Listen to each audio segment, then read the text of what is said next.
The desperate core, the Emergency Council, Captain Lyra Voss, stood before the great assembly of Zephyr Prime. Her bark-like skin shifting from its natural green to the deep purple that indicated extreme distress among her people. The crystalline chamber that had hosted peaceful debates for over 1,000 years now buzzed with panic. Around her, 300 Zephyrian representatives swayed gently on their root systems, their leaf crowns rustling with anxiety. The holographic display at the center of the chamber showed the approaching horror. A massive fleet of dark vessels moved through space like a plague of metal locusts, consuming everything in their path. Entire star systems had already fallen to their advance, reduced to nothing but empty space and drifting debris. The Nightmare Collective has entered our outer system, Lyra announced, her voice carrying the harmonic undertones that all Zephyrians used for official communication. Our deep space sensors confirm what we feared most. They have come for us. High Chancellor. Sage, the eldest of their kind at nearly 3,000 years old, raised one of his massive branches. His ancient bark was scored with the wisdom patterns that marked him as their greatest leader. Captain Voss, what do our defense calculations show? Lyra's skin darkened further. Our entire defense fleet consists of 47 vessels designed for exploration and peaceful contact. The Nightmare brings over 800 ships, each one capable of cracking a planet's crust. We estimate complete system consumption within 72 hours of their arrival. A wave of rustling swept through the assembly as hundreds of Zephyrians processed this information. Their species had evolved on a world where cooperation and symbiosis were essential for survival.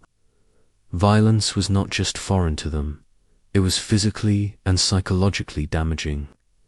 They had no weapons beyond basic tools, no concept of military strategy beyond hiding and hoping threats would pass. Surely the Galactic Council will intervene, suggested Minister Branch, her young leaves still showing the bright colors of optimism. The Treaty of Stellar Non-Aggression prohibits this kind of systematic destruction. Archive Keeper Nova, whose role was to maintain their civilization's vast memory banks, spoke with the weight of terrible knowledge. The Nightmare Collective does not recognize galactic law. They are not a member species, but something else entirely. Their ships appear to be entirely automated, following some ancient programming to consume and process all organic matter they encounter. Chancellor Sage's old leaves trembled. What of our allies, the Cetacean Federation? The Crystal Singers of Andromeda? All have withdrawn their fleets to protect their own systems, Lyra replied. The Nightmare has destroyed 17 civilizations in the past year. No one is willing to risk their own people to save others. The chamber fell silent, except for the gentle sound of hundreds of Zephyrians conducting photosynthesis, their natural response to stress. In the quiet, Nova cleared her throat with a sound like wind through branches. There is one possibility we have not discussed, she said carefully, something I discovered in the Forbidden Archives yesterday. Every eye in the chamber turned to her. The Forbidden Archives contained knowledge that the Galactic Council had deemed too dangerous for peaceful species to possess. Access required unanimous approval from the High Council, and that permission had never been granted in living memory. Chancellor Sage's bark creaked with concern. Archive Keeper Nova, you know the restrictions on that information. Some knowledge is forbidden for good reason. With respect, Chancellor, we are facing extinction, Nova replied, her normally calm demeanor showing cracks of desperation. I accessed the archives under Emergency Protocol 7. What I found there may be our only hope. She activated her personal data crystal, and new images appeared on the central display. They showed a single star system surrounded by automated warning beacons. The messages broadcast from those beacons appeared in multiple languages, all carrying the same warning: quarantine zone, death welder species, approach prohibited by Galactic Council Order 4127, the Sol system. Nova continued, home to a species called humans. They were quarantined by the Galactic Council 400 years ago, after what the archives call the Terra-Vegan War. The records are heavily censored, but what remains suggests they were isolated not because they were defeated, but because they were too dangerous to remain in contact with peaceful civilizations. Minister Branch's leaves curled with horror. Death Welders, Nova, the stories. About Death Welder, species are used to frighten saplings. They're said to be so violent that contact with them corrupts peaceful minds. The archives contain tactical reports from the Terra-Vegan conflict. Nova pressed on. Fragments, mostly, but they describe human military capabilities that seem impossible. Ships that could outmaneuver anything the Galactic Navy possessed. Weapons that could destroy entire fleets. Most importantly, strategic thinking that was completely unpredictable to civilized minds. Captain Voss studied the star charts with growing interest. As a military officer, even in a peaceful society, she had studied every recorded conflict in galactic history. The Terra-Vegan War was mentioned in her training materials, but only as a cautionary tale about the dangers of aggressive species. What happened to them? She asked. Are they still there? The quarantine zone shows active monitoring stations, Nova replied. Automated defense platforms that respond to any approach. The humans appear to be alive and maintaining their isolation. Whether they would respond to outside contact, especially a request for help, is unknown. Chancellor Sage's ancient wisdom showed in the deep patterns of his bark. Even if we could contact them, why would beings dangerous enough to require quarantine help a species they have never met? And what guarantee do we have that they would not simply replace the nightmare as a threat to our survival? The chamber erupted in discussion. Hundreds of voices joined in harmonic debate, creating the complex musical discussions that characterized Zephyrian democracy. Some argued that any risk was preferable to certain extinction. Others insisted that seeking help from Death Welders was worse than dying with honor, Captain. Voss waited for the debate to reach its natural conclusion before speaking again. The Nightmare Fleet will reach our populated worlds in 68 hours. If we are going to contact these humans, we must decide now. Long-range communication to their system will take 4 hours, and we have no idea how long they might take to respond, if they respond at all. What would we tell them? Asked Minister Branch. How do you ask Death Welders for help without offering them something they might want to take by force? Nova had been preparing for this question. The archives suggest that human military doctrine included protection of non-combatants. There are records of them showing mercy to defeated enemies and establishing peaceful contact with species that approach them openly. They may be dangerous, but they do not appear to be inherently evil. Or, Chancellor Sage countered, the archives may have been edited to remove the worst examples of human behavior. We cannot base the survival of our entire species on incomplete historical records.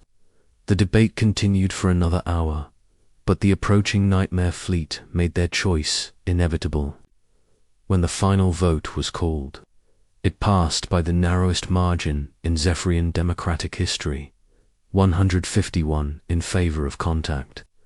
149 opposed. The Forbidden Message Archive Keeper, Nova, worked frantically to prepare the transmission that would either save their species or doom them to an even worse fate than the nightmare offered. The communication array at the heart of their capital city had never been used for anything more dangerous than trade negotiations or cultural exchanges. I am including complete linguistic data so they can understand our situation quickly, Nova explained to Captain Voss, who had remained to oversee the transmission. Also, our astronomical position, the nature of the threat we face, and samples of our art and music to demonstrate our peaceful nature. What if they interpret our request as an invasion of their quarantine? Voss asked. The warning beacons were quite clear about unauthorized contact being prohibited. Then we will face whatever consequences arise, Nova replied. But at least, we will have tried something other than simply waiting to die. The transmission array powered up with a deep humming that resonated through the crystal structures of their city. Citizens gathered in the streets below, their bark patterns showing the complex mixture of hope and terror that had gripped their entire species. Message prepared for transmission, Nova announced, broadcasting on all frequencies toward the Sol system. Contents include our request for assistance, cultural data, and tactical information about the nightmare threat. Captain Voss nodded. Send it. The message burst from Zephyr Prime at faster-than-light speed, racing through hyperspace toward a system that had been isolated from galactic civilization for 4 centuries. It carried with it the desperate hope of an entire species and the possibility of awakening something that the galaxy had decided was too dangerous to remain free. As the transmission disappeared into the void, both Sephorians wondered what they had just unleashed. The archive spoke of human military capabilities that seemed to defy the laws of physics. If even half of those records were accurate, they had just sent a plea for help to beings who could potentially reshape the balance of galactic power. The nightmare approaches deep in space. The Nightmare Collective's advanced scouts began detailed analysis of the Zephyr system. The machine intelligences that commanded the Dark Fleet felt no emotion as they catalogued the planets and calculated the resources available for consumption. To them, the Zephyrians were simply organic matter to be processed. Their civilization nothing more than useful metals and energy sources. Harvester Prime, the central intelligence that coordinated the entire collective, reviewed the tactical data with mechanical precision. The Zephyrian defense fleet was laughably weak, their technology focused on exploration rather than warfare. The consumption of their system would proceed according to standard protocols: orbital bombardment to eliminate organized resistance, followed by systematic harvesting of all organic and mineral resources the machine collective had been following.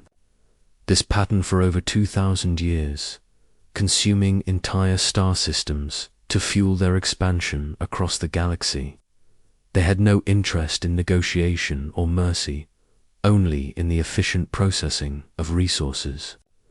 The Zephorians would be extinct within days of the fleet's arrival. Their entire civilization reduced to stored energy and processed materials. What Harvester Prime did not know was that a message had already been transmitted from the doomed system, racing through hyperspace toward a region of space that even the ancient machine intelligence had learned to avoid. The Sol System's quarantine zone was marked in the Nightmare's navigation. Databases with warnings that dated back to their earliest encounters with galactic civilization. The warnings spoke of a species that had been deemed too dangerous for contact with other civilizations, a species that approached warfare with the same deadly efficiency that the Nightmare brought to consumption, but with an unpredictability that made them nearly impossible to counter.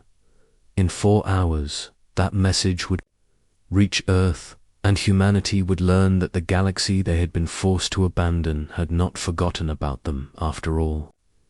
The question was whether for centuries of isolation had made them more or less dangerous than the legend suggested. The human response on Earth. The Orbital Defense Station Armstrong maintained its eternal watch over the borders of human space. The massive facility had been built in the decades following the quarantine, designed to detect any breach of the isolation zone and respond with overwhelming force. For 400 years, it had detected nothing but automated probes and the occasional lost merchant vessel. Dr. James Chen was conducting routine analysis of deep space communications when his instruments detected something unprecedented, an incoming transmission from outside the quarantine zone. The message was clearly artificial, structured in patterns that suggested intelligent origin, but using no language in Earth's databases. Station Commander, we have a priority contact, Chen announced over the facility's communication system, receiving structured transmission from galactic space. Content unknown, but the mathematical progressions suggest an attempt at communication. Commander Sarah Mitchell arrived in the communications center within minutes. As the senior officer, responsible for monitoring galactic contact, she had spent her entire career waiting for this moment. Analysis, Doctor. The transmission originates from approximately 400 light-years spinward of our position, Chen replied.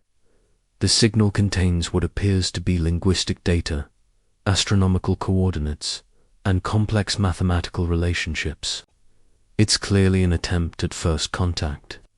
Mitchell studied the incoming data with growing excitement and concern. Earth had been isolated from galactic civilization for centuries, cut off from all contact with other species. Their development had proceeded in complete independence. Their technology and military capabilities evolving without outside influence or limitation. Can you decode it? She asked. Working on it now, Chen replied. The linguistic algorithms are quite sophisticated.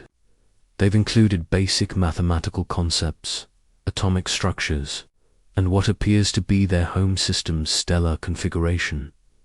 I should have a preliminary translation within the hour. As Chen worked to decode the alien message, automated systems throughout Earth's orbital defense network began responding to the first outside contact in 4 centuries. Hidden bases throughout the solar system received priority alerts.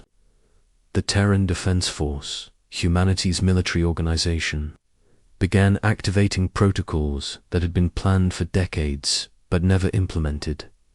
The message from Zephyr Prime would not just be humanity's first contact with galactic civilization. In 4 centuries, it would be their invitation to return to a galaxy that had changed dramatically during their forced isolation. The question was whether humanity was ready to face what waited for them among the stars, and whether the galaxy was prepared for the return of the species they had once deemed too dangerous to remain free. Asterisk. The answer arrives. The translation Dr. James Chen stared at his display screen with growing amazement as the alien message revealed its contents.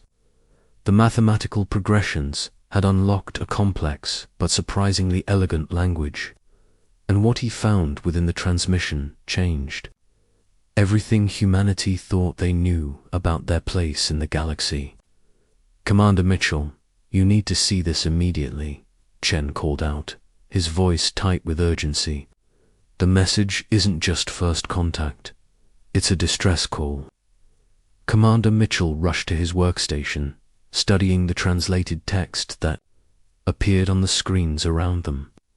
The message painted a picture of desperate civilizations facing extinction from something called the Nightmare Collective, and it specifically requested help from humanity. They know who we are, Mitchell whispered, reading the sections that referenced human military capabilities from ancient archives. They're calling us Deathworlders, and they're asking for our help because of our reputation as warriors. There's more, Chen continued, highlighting additional sections of the message. They've included tactical data about their enemy, automated war machines consuming entire star systems. The sender estimates they have less than 72 hours before complete annihilation. Mitchell activated her command console, establishing direct communication with Earth's military leadership. Within moments, the face of Admiral Marcus Kane appeared on the main display. Kane was a tall man with graying hair and the bearing of someone who had spent decades preparing for a moment that might never come. "Admiral, we have a situation," Mitchell reported. "First contact from Galactic Space.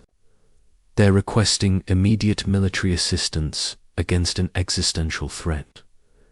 Kane studied the translated message with the eye of a career military strategist. Earth's forces had spent 4 centuries developing their capabilities in complete isolation, never knowing if they would need to defend against galactic invasion or if the quarantine would last forever. Now, suddenly, they faced a different possibility entirely. "How long do we have?" Kane asked. "The alien transmission indicates they have approximately 68 hours until the enemy fleet reaches their populated worlds," Chen replied. "Travel time to their system at maximum hyperspace velocity would be approximately 18 hours. Kane nodded slowly. "Activate Protocol Omega. Full fleet deployment. Authorization Kane 77 Alpha. Throughout Earth's orbital defense network." Automated systems began responding to the Admiral's command. Hidden bases that had operated in secret for centuries started opening their sealed docks. Ships that no other species had ever seen began powering up their engines and weapon systems. The fleet assembles of Admiral Kane stood on the bridge of the EDF Retribution, humanity's flagship and the most advanced warship ever constructed. The massive vessel stretched over 3 kilometers from bow to stern, its hull incorporating technology that had been refined during 4 centuries of forced isolation. Around it, 49 other ships of various classes formed the largest fleet humanity had ever assembled. "All vessels report ready for deployment," announced Captain Alina Rodriguez from her position as Fleet Tactical Coordinator. "We have 17 heavy cruisers, 23 destroyers, 8 support vessels, and 1 Dreadnought-class command ship, all equipped with adaptive AI systems and quantum shielding technology." Kane studied the fleet roster with satisfaction. Each ship represented the pinnacle of human engineering and military science. They had been built not just to defend Earth, but to project power across interstellar distances if the need ever arose. Today, that need had finally presented itself. "Dr. Chen, what additional intelligence can you provide about our destination?" Kane asked. Chen had been analyzing the alien transmission continuously since its arrival. The sender identifies their species as Zephyrians, an aquatic, plant-based civilization with no military capability beyond basic patrol craft. They're facing something called the Nightmare Collective, which appears to be an ancient machine intelligence dedicated to consuming organic matter. "Machine intelligence?" Rodriguez asked. "Are we dealing with artificial intelligence or automated systems?" "Unknown," Chen replied. "The transmission suggests they show no interest in communication or negotiation. They simply arrive at a system, destroy all resistance, and begin harvesting resources. They've apparently been doing this for centuries." Kane considered this information as he watched Earth's fleet complete its deployment preparations. Humanity had never faced an enemy like this, but their military doctrine had always emphasized adaptability and overwhelming force when necessary. "All ships, prepare for hyperspace transition," Kane ordered. "Destination, Zephyr System. We depart in T-30 minutes, as the human fleet prepared to leave the Sol system for the first time in 4 centuries. Automated monitoring stations throughout galactic space detected the massive energy signatures. The hyperspace disturbance created by 50 advanced warships would be visible to any civilization with appropriate sensors, announcing to the galaxy that humanity had finally broken their isolation. Arrival at Zephyr Prime, the human fleet emerged from hyperspace at the edge of the Zephyr system in perfect formation, their ships materializing simultaneously despite traveling hundreds of light years. Admiral Kane immediately ordered full sensor sweeps, taking in a tactical situation that was even worse than the Zephyrian message had indicated. Sensors detect over 1,000 enemy vessels throughout the system, reported Commander Lisa Park from her position at the tactical station. They're systematically destroying Zephyrian installations and appear to be harvesting material from each destroyed facility. Kane studied the sensor displays with growing concern. The Nightmare fleet was larger than expected, and their ships showed technology that he didn't recognize.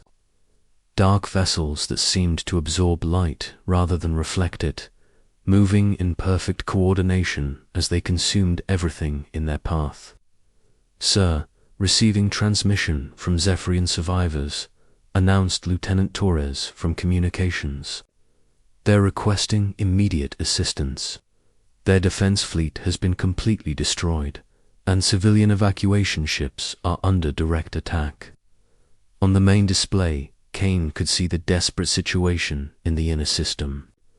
Dozens of crystalline ships, clearly civilian vessels, were fleeing toward the outer planets while being pursued by sleek black warships.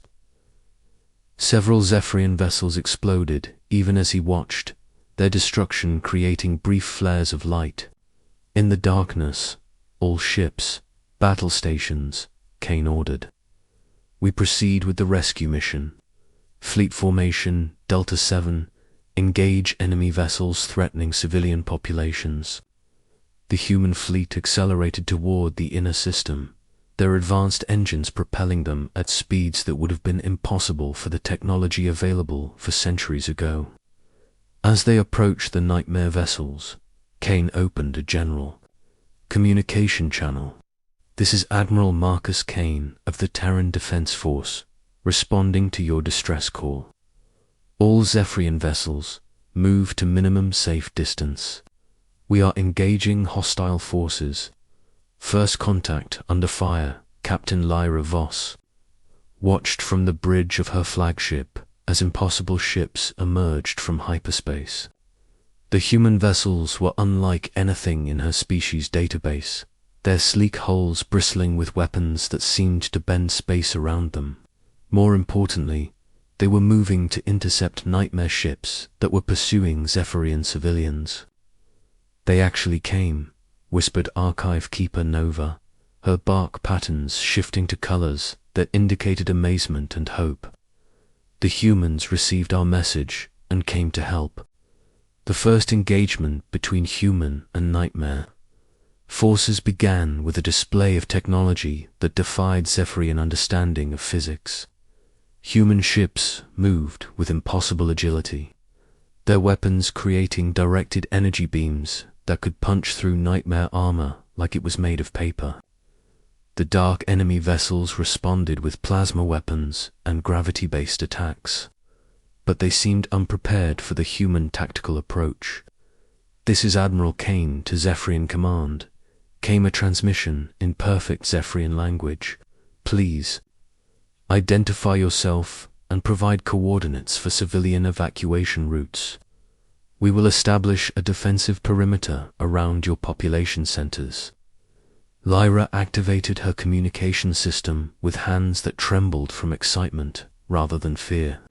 For the first time in days, "This is Captain Lyra Voss of the Zephyrian Defense Force. Admiral Kane, your arrival is beyond our greatest hopes. We have approximately 50,000 civilians aboard evacuation vessels throughout the outer system. Understood, Captain Voss. We will coordinate with your remaining forces to protect your people and eliminate the hostile threat.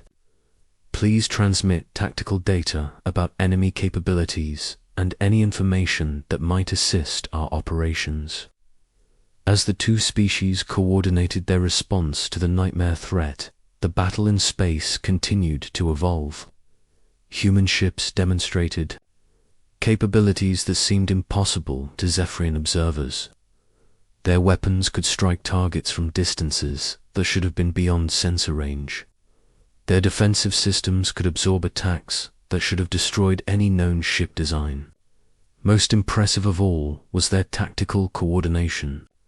The 50 human ships moved as a single entity. Their artificial intelligence systems linked in networks that allowed them to respond to threats faster than any organic crew could manage.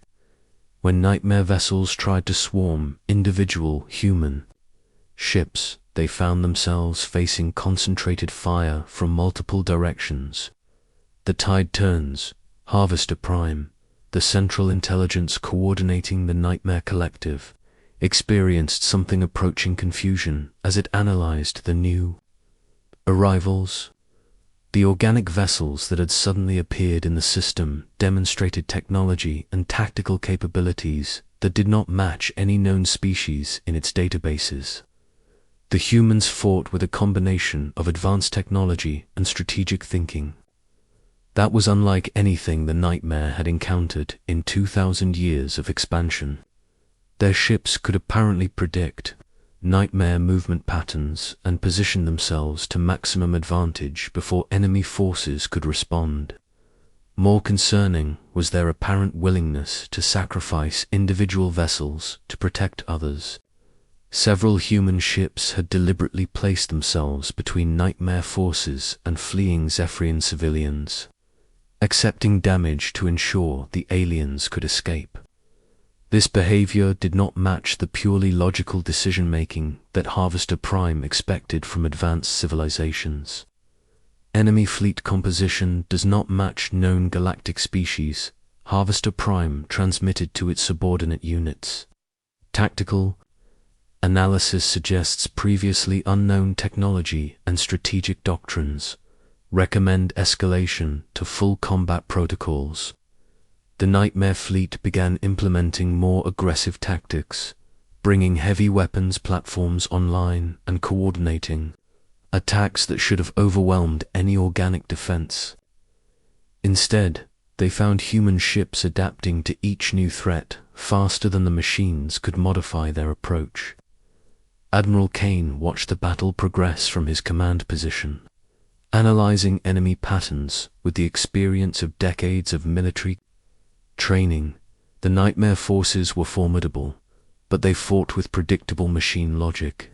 Human tactics, developed through centuries of creative military thinking, proved more than capable of countering their approach. Captain Rodriguez, implement pattern 7, Kane ordered. All ships coordinate for synchronized strike on enemy command vessels. The human fleet suddenly changed formation. 50 ships moving in complex patterns that brought their combined firepower to bear on the largest Nightmare vessels. The concentrated attack overwhelmed enemy defenses, destroying 3 major enemy ships in a matter of seconds. Victory and new alliances, the battle for the Zephyr system lasted 6 hours, ending with the complete destruction or retreat of Nightmare forces. Human ships pursued fleeing enemy vessels to the edge of the system, ensuring that none could return to threaten the Zephyrian population. Captain Lyra Voss stood on the bridge of her flagship, watching human vessels take defensive positions around Zephyrian worlds. The sight of the sleek warships patrolling their space should have been terrifying, but instead she felt safer than she had in years. Admiral Kane is requesting permission to come aboard, announced her communications officer. He wishes to establish formal diplomatic contact and discuss ongoing security arrangements. Lyra nodded, her bark patterns showing. The deep blue of gratitude and respect. Grant permission. Prepare our main docking facility for their shuttle. An hour later, Admiral Kane stepped aboard a Zephyrian vessel for the first time in human history. The tall, grey-haired human moved with the confident bearing of a career military officer. But his expression showed genuine curiosity and respect as he observed the organic architecture of the alien ship. "Captain Voss," Kane said, offering a formal bow that he hoped would be interpreted as respectful. "It is an honor to meet you and your people. Your message reached us at a time when humanity was ready to return to galactic affairs."